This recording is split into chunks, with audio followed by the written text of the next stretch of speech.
ഇന്ന് നമുക്ക് കോട്ടയം ജില്ലയിലെ ഏറ്റവും ഉയരമുള്ള സ്ഥലത്തിലേക്ക് പോയാലോ. ഇല്ലിക്കക്കല്ല്.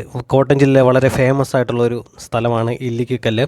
ഇല്ലിക്കക്കല്ലിലേക്ക് പോകാൻ വേണ്ടി ഇരാറ്റുപേട്ടയിലേക്ക് വരിക. ഇരാറ്റുപേട്ടയിൽ നിന്ന് തീക്കോയിലോട്ട് വരിക.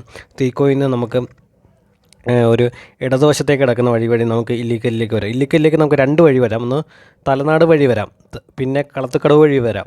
നമ്മൾ ഇല്ലിക്കല്ലിന് രണ്ട് സൈഡുണ്ട്, ഒന്ന് ബാക്ക് സൈഡും ഒന്ന് ഫ്രണ്ട് സൈഡും. ബാക്ക് സൈഡിലാണ് കോട്ടയം ജില്ലയിലെ ഏറ്റവും ഉയരത്തിലുള്ള റോഡ് സ്ഥിതി ചെയ്യുന്നത്. അതിനെക്കുറിച്ചൊരു വീഡിയോ ഞാൻ എൻ്റെ ഈ ചാനലിൽ തന്നെ നിങ്ങൾക്ക് കാണാൻ സാധിക്കുന്നതാണ്. ഇതാണ് ഇല്ലിക്കല്ലിൻ്റെ മനോഹരമായ ദൃശ്യം.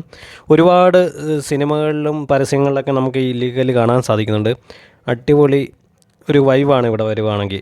രാവിലെയൊക്കെ വരുവാണെങ്കിൽ, രാവിലെയോ വൈകുന്നേരമൊക്കെ വരുവാണെങ്കിൽ 5 മണി കഴിഞ്ഞാൽ ഇങ്ങോട്ട് പ്രവേശനമില്ല. നല്ല കോടമഞ്ഞൊക്കെ പൊതിഞ്ഞ് നിൽക്കുന്നത് കാണാൻ പറ്റും. ഒരു ഉച്ച സമയത്തൊക്കെ വരുവാണെങ്കിൽ വെയിലായിരിക്കും, പക്ഷേ നമുക്ക് ആ കല്ലൊക്കെ നമുക്ക് അടിപൊളിയായിട്ട് കാണാൻ സാധിക്കും. അല്ലെങ്കിൽ ഭയങ്കര കോടയൊക്കെ ആയിരിക്കും.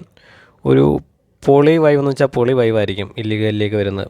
കോട്ടയം ജില്ലയിൽ വരുന്നവർ ഉറപ്പായും കണ്ടിരിക്കേണ്ട ഒരു സ്ഥലമാണ് ഇല്ലിക്കല്ല്. അതുപോലെ തന്നെ വാഗമണിലേക്കൊക്കെ പോകുമ്പോൾ വാഗമണിൻ്റെ കവാടമാണ് ഇല്ലിക്കല്ല് എന്ന് വേണമെങ്കിൽ പറയാം. ഇതിൻ്റെ അടുത്ത് തന്നെയാണ്, തൊട്ടടുത്ത് തന്നെ മാർമൽ അരുവി. ഇതെല്ലാം കണ്ട് ഒരു വെടിക്ക് 3 പക്ഷി എന്ന് വേണമെങ്കിൽ പറയാം. ഇല്ലിക്കല്ല്, മാർമൽ അരുവി, പിന്നെ വേറെ ഒരു സംഭവം കൂടെ ഉണ്ട്, ഇഴവില പൂഞ്ചിറ. അതും തൊട്ടടുത്ത് തന്നെയാണ്. ഒരു വെടിക്ക് 4 പക്ഷി എന്ന് വേണമെങ്കിൽ പറയാം. ഈ 4 ലൊക്കേഷനും കണ്ടിട്ട് നിങ്ങൾക്ക് വേണമെങ്കിൽ വാഗമണിലേക്ക് പോകാവുന്നതാണ്. അടിപൊളി എക്സ്പീരിയൻസ് വെച്ചാൽ അടിപൊളി എക്സ്പീരിയൻസ് ആണ്. കണ്ടില്ലേ എന്ത് ഹൈറ്റ്, എന്നാ ഉയരത്തിലാണ് സ്ഥിതി ചെയ്യുന്നത്. കോട്ടയം ജില്ലയിലെ ഏറ്റവും ഉയരത്തിലാണ് ഇപ്പോൾ. അടിപൊളി എന്ന് വെച്ചാൽ അടിപൊളിയാണ്.